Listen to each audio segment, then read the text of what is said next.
প্রিয় দর্শক, আমরা প্রথম পর্বে দেখেছিলাম যুবক ইমাম এবং হিন্দু মহিলাটি এবং সারা নামক সেই মেয়েটি নোংরা পানির ড্রেন পার হওয়ার সময় কালু ও তার বাহিনীর কাছে ধরা পড়ে যায়। তখন কালু হুঙ্কার দিয়ে বলছিল, হুজুর, হিন্দু নারীর প্রতি এত দরদ কেন? আজ তোমার শেষ খুতবা শোনার সময় নেই, মরার জন্য তৈরি হয়ে যাও। এটা শুনে ইমাম আহমদ চোখ বন্ধ করে বিড়বিড় করে কিছু একটা পড়লেন। তখন কালু হুজুরকে আঘাত করার জন্য কুঠার উঁচু করল। এমন সময় ড্রেনের পানির ভেতর থেকে এক বিশাল কুমির লাফ দিয়ে বের হয়ে এলো। আসলে কুমিরটি এই ড্রেনের নোংরা পানিতেই বসবাস করত। রক্ত আর মানুষের গন্ধে সে ক্ষিপ্ত হয়ে উঠে এসেছে। কুমিরটি এসে কালুর পা কামড়ে ধরল। ফলে বেচারা কালু যন্ত্রণায় চিৎকার করে উঠল আর সৈন্যরা ভয় পেয়ে দৌড়াতে শুরু করলো। ঠিক এই সুযোগে সারা আর নীলা ড্রেনের গভীরে ঢুকে পড়ল। ইমাম আহমদও লাফ দিয়ে তাদের পেছনে পেছনে ঢুকে পড়ল। কুমির আর কালুর লড়াইয়ের সুযোগে তারা ড্রেনের অন্ধকারে হারিয়ে গেল। কিন্তু ড্রেনের ভিতরের পথটাও তাদের জন্য সোজা ছিল না, কারণ ভিতরে প্রচুর জোয়ারের পানি ঢুকতে শুরু করেছে। যদি তারা দ্রুত বের হতে না পারে তাহলে সবার শেষ সমাধি সেখানেই নিশ্চিত হবে। এভাবে কষ্ট করে কিছু দূর যাবার পর তারা দেখলো সুড়ঙ্গ পথটা দুই ভাগে ভাগ হয়ে গেছে। এটা দেখে সারা বলল, ম্যাপে তো এটা ছিল না, এখন আমরা কোন দিকে যাব? তখন ইমাম আহমদ ডান দিকে সুড়ঙ্গের দিকে ইশারায় বললেন, বাতাস এদিক থেকেই আসছে, সুতরাং এটাই মুক্তির পথ হতে পারে। অতঃপর তারা ডান দিকে এগোতে শুরু করলো। কিন্তু খানিকটা যাওয়ার পর দেখলো যে পথটা লোহার গড়াদে আটকানো আর ওপাশ থেকে পানি হুহু করে ঢুকছে। ফলে তারা ফাঁদে পড়ে যায়।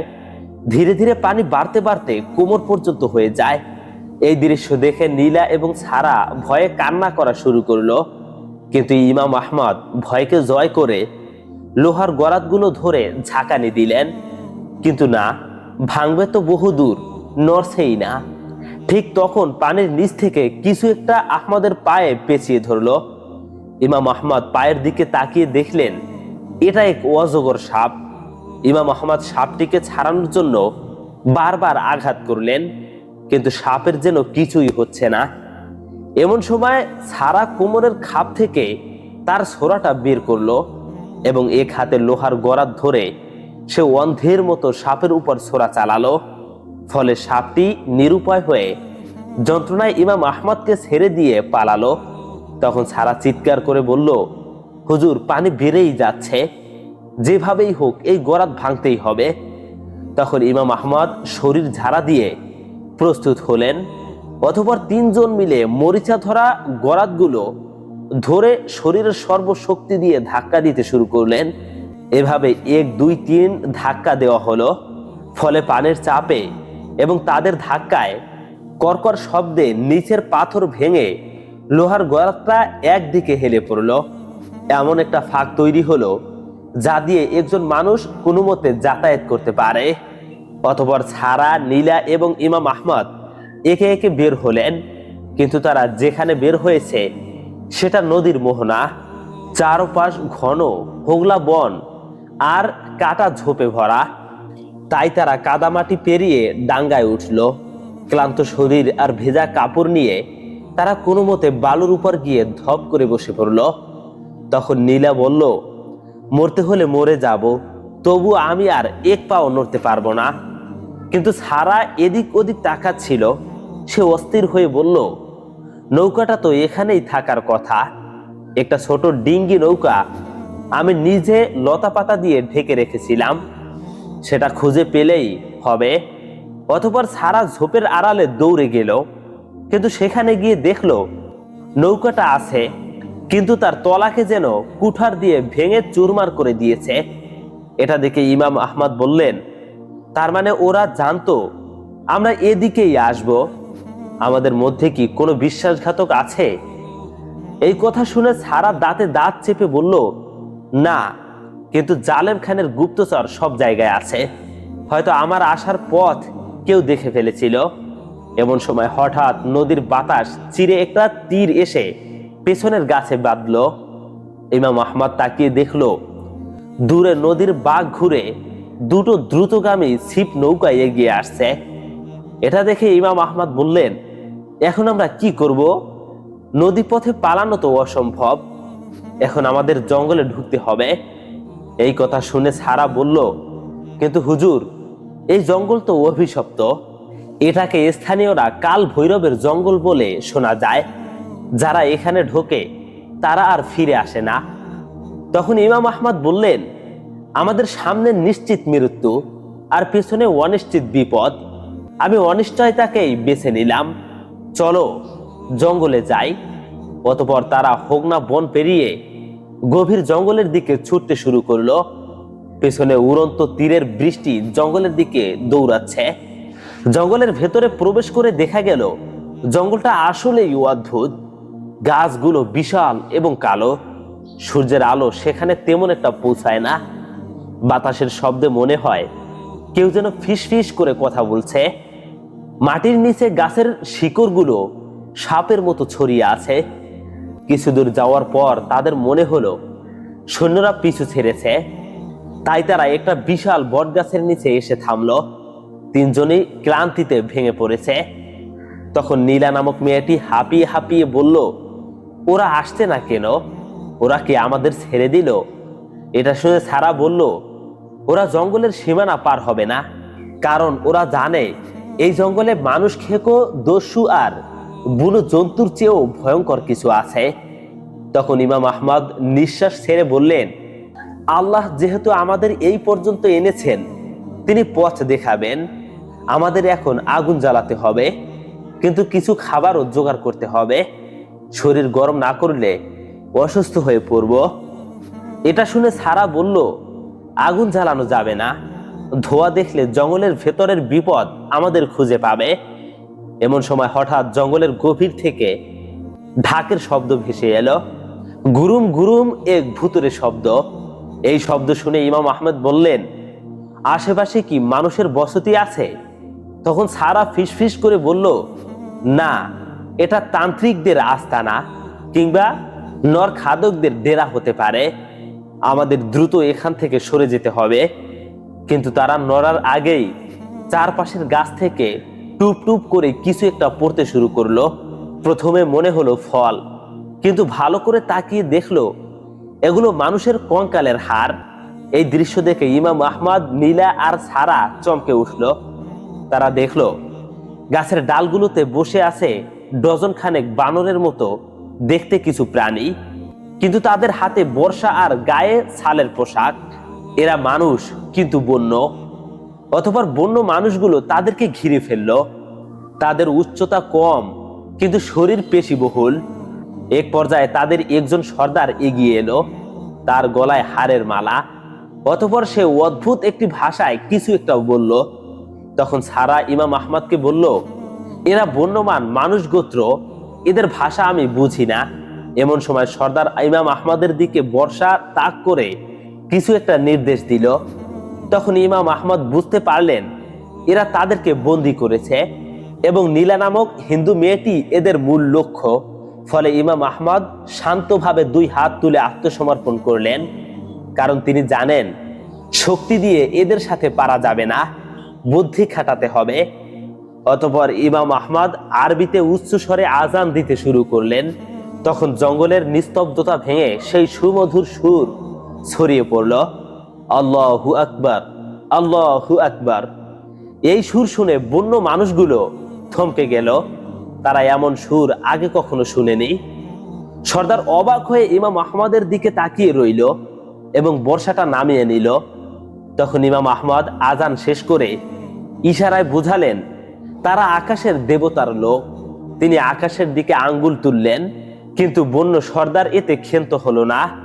অতঃপর হাত পা না বেঁধে তাদেরকে এক প্রকার জোর করেই নিয়ে যাওয়া হলো জঙ্গলের গভীরে। অনেকটা পথ হাঁটার পর তারা এক বিশাল গুহার সামনে এসে পৌঁছালো। গুহার মুখে বড় বড় মশাল জ্বলছে। অতঃপর গুহার ভেতরে প্রবেশ করতেই তারা এক অভাবনীয় দৃশ্য দেখলো। গুহার ভেতরে এক বিশাল পাথরের সিংহাসন, আর সেই সিংহাসনে বসে আছে এক দীর্ঘদেহী মানুষ। তার পরনে বাঘের ছাল, হাতে ত্রিশূল, কিন্তু তার মুখমণ্ডল কোনো বন্য মানুষের মতো নয়। তার চেহারায় আভিজাত্য আছে, কিন্তু এক চোখের উপর দিয়ে গভীর কাটা দাগ চলে গেছে। লোকটা তাদেরকে দেখে উঠে দাঁড়ালো এবং সে পরিষ্কার ভাষায় বলল, ইমাম আহমদ আর বণিক কন্যা নীলা, তোমরা এখানে এসেছো, কি সৌভাগ্য আমার। এই কথা শুনে ইমাম আহমদ অবাক হয়ে বললেন, আপনি আমাকে চেনেন? তখন লোকটা অট্ট হাসি দিয়ে বলল, কেন চিনব না?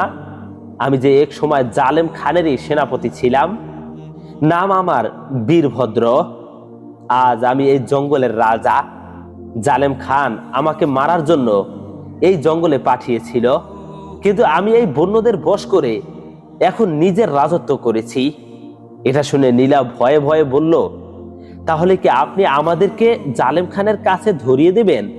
বীরভদ্র নীলার কাছে এসে দাঁড়িয়ে বলল, জালেম খান আমার শত্রু, তার শত্রুরা আর যাই হোক আমার শত্রু নয়। এটা বলে সে নীলার চিবুক স্পর্শ করতে গেল, কিন্তু ইমাম আহমদ দ্রুত সামনে এসে দাঁড়িয়ে বললেন, হাত সরাও। বীরভদ্র, তুমি এক সময় যোদ্ধা ছিলে, এখন কি ডাকাত হয়ে গেছো?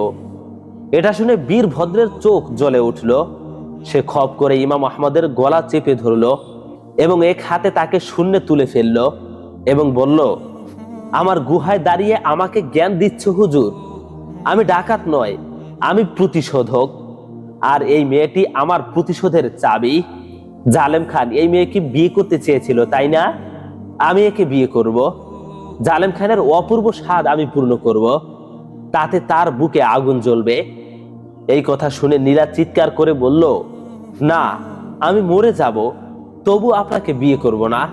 তখন বীরভদ্র ইমাম আহমদকে ধাক্কা দিয়ে ফেলে দিল পাথরের উপর। এতে ইমাম আহমদের মাথা ফেটে রক্ত বের হলো।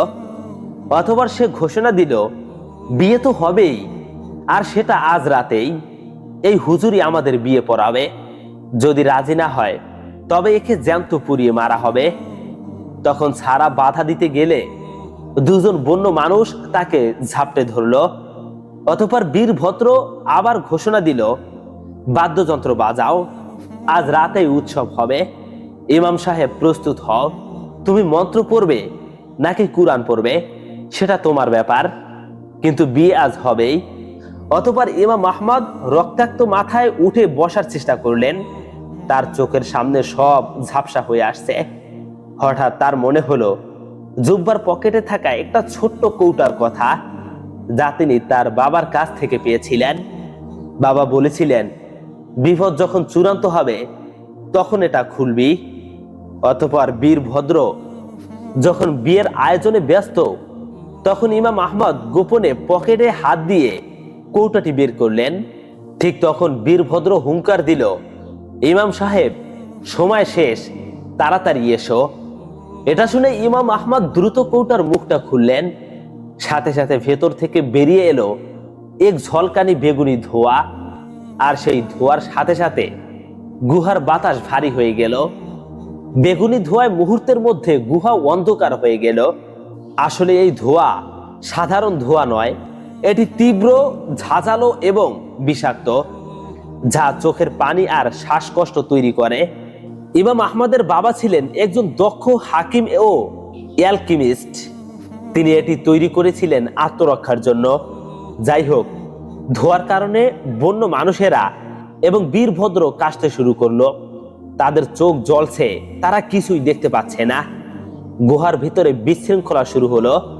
কেউ কেউ আতঙ্কে ছোটাছুটি করতে গিয়ে একে অপরের গায়ের উপর পড়লো। তখন ইমাম আহমদ এই সুযোগ হাতছাড়া করলেন না।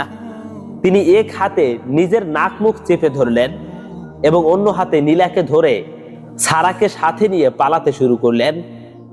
দৌড়ে তারা গুহার মধ্যে এক বড় ফাটল দেখতে পায়। কিছু না ভেবে তারা সেই ফাটল দিয়েই পালাতে শুরু করলো, কিন্তু ফাটলের ভেতরের পথটা অত্যন্ত সরু এবং পিছলি ছিল। এটি আসলে পাহাড়ের ভেতর দিয়ে প্রাকৃতিকভাবে তৈরি হওয়া এক সুড়ঙ্গ। তারা তিনজন অন্ধকারে হাঁটতে হাঁটতে এগোতে লাগলো। নীলা ভয়ে কাঁদছে, কিন্তু শব্দ করছে না। বেশ কিছুক্ষণ চলার পর তারা সুড়ঙ্গের অপর প্রান্তে আলো দেখতে পেল। তারা যখন বের হলো তখন দুপুর গড়িয়ে গেছে। তারা এখন জঙ্গলের একদম গভীরে, যেখানে সূর্যের আলো খুব কম পৌঁছায়। জায়গাটা অদ্ভুত। এখানে গাছগুলো পাথরের মতো শক্ত এবং ধূসর, আর মাটির রং কালচে লাল। তখন সারা বলল, আমরা মনে হয় মৃতদের উপত্যকায় চলে এসেছি। লোকের কথা অনুযায়ী এখানে হাজার হাজার বছর আগে এক সমৃদ্ধ নগরী ছিল, যা কোনো অভিশাপে মাটির নিচে দেবে গেছে। এটা শুনে ইমাম আহমদ বললেন, অভিশাপ হোক আর যাই হোক, বীরভদ্রের হাত থেকে বাঁচার জন্য এটাই সেরা জায়গা। সে সহজে এখানে আসবে না। কিন্তু ইমাম আহমদের ধারণা ভুল ছিল। দূর থেকে সিংহের আওয়াজ ভেসে আসতে শুরু করলো।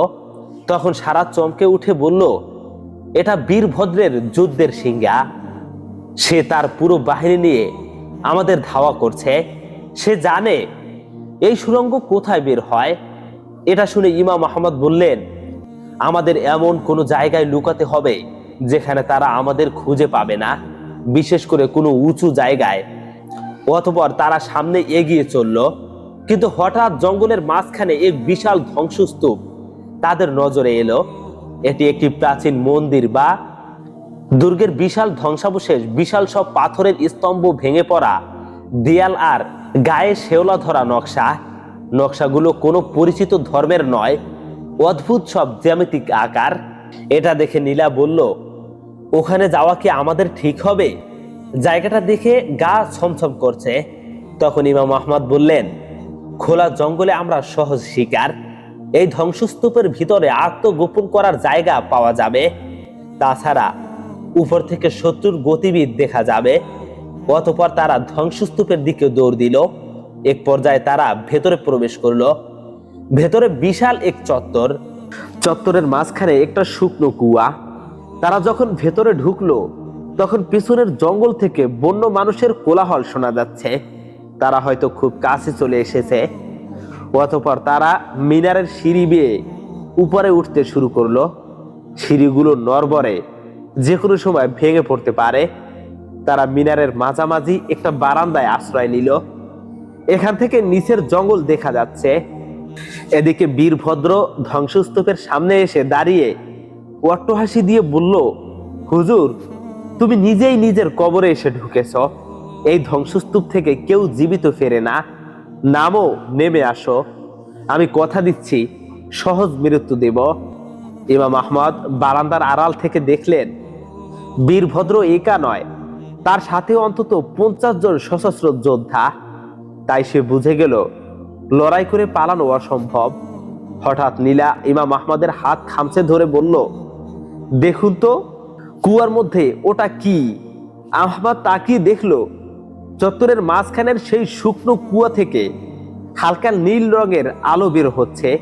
দিনের আলোতেও সেই আভা স্পষ্ট। আর কুয়ার ভেতর থেকে একটা যান্ত্রিক ঘড়ঘড় শব্দ আসছে, যেন মাটির নিচে বিশাল কোনো চাকা ঘুরছে। এই দৃশ্য দেখে ইমাম আহমদ অবাক হয়ে বললেন, এটা কোনো সাধারণ কুয়া নয়। এইদিকে বীরভদ্রের কুকুরগুলো চিৎকার করে ডাকতে শুরু করলো, কিন্তু তারা ধ্বংসস্তূপের ভেতরে ঢুকতে চাইল না। তখন বীরভদ্র রেগে গিয়ে এক কুকুরের গায়ে লাথি মেরে বলল, কাপুরুষের দল, ঢোক ভিতরে। এক পর্যায়ে সে নিজেই তলোয়ার উঁচিয়ে ভেতরে পা রাখলো। তার সৈন্যরাও তাকে অনুসরণ করলো। তারা যখন চত্বরের মাঝখানে এলো তখন হঠাৎ কুয়ার ভেতরের যান্ত্রিক শব্দটা বেড়ে গেল এবং পুরো ধ্বংসস্তূপ কেঁপে উঠল ভূমিকম্পের মতো। ইমাম আহমদ, নীলা আর সারা মিনারের দেয়াল ধরে বসে পড়ল।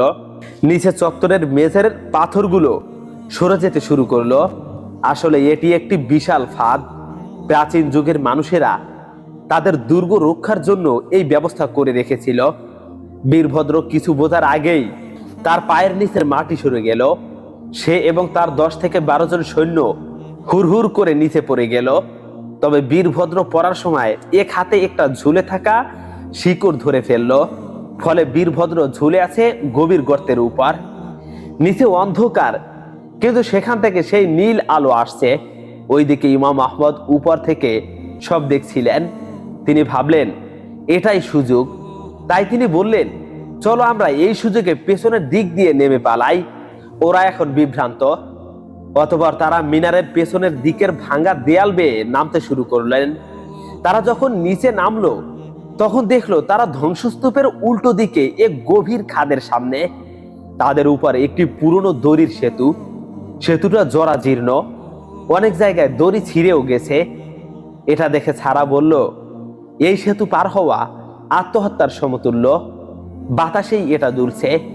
তখন ইমাম আহমদ বললেন, পেছনে বীরভদ্রের বাহিনী, সামনে এই সেতু, আমাদের ঝুঁকি নিতেই হবে। অতঃপর ইমাম আহমদ প্রথমে পা বাড়ালেন। প্রতিটি পদক্ষেপে সেতুটা ক্যাচ ক্যাচ শব্দ করে দুলছে। নিচে গভীর খাদ, যার তলায় খরস্রোতা নদী। ইমাম আহমদ আস্তে আস্তে মাঝ পথে গেলেন। তারপর নীলাও ভয়ে চোখ বন্ধ করে এগোতে লাগলো, আর সারা নামক মেয়েটি সবার পেছনে। এইদিকে ধ্বংসস্তূপের ভেতর থেকে বীরভদ্র উঠে এলো। তার সারা শরীরে কাদা আর রক্ত, কিন্তু সে বেঁচে আছে। তার রাগ এখন উন্মাদনার পর্যায়ে পৌঁছে গেছে। তাই সে তার সৈন্যদের আদেশ না দিয়ে নিজেই দৌড়ে এলো খাদের দ্বারে। সে দেখতে পেল তারা সেতুটির মাঝখানে চলে গেছে। প্রিয় বন্ধুগণ, আজকের মতো এই পর্যন্তই। ভিডিওটি ভালো লাগলে একটা লাইক দিন, আর এই গল্পের তৃতীয় পর্বটি দেখতে চাইলে কমেন্ট বক্সে জানিয়ে দিন। ভালো থাকবেন, আর পরবর্তী পর্বটি দেখতে এখনই চ্যানেলটিকে সাবস্ক্রাইব করুন। আসসালামু আলাইকুম ওয়া রাহমাতুল্লাহ।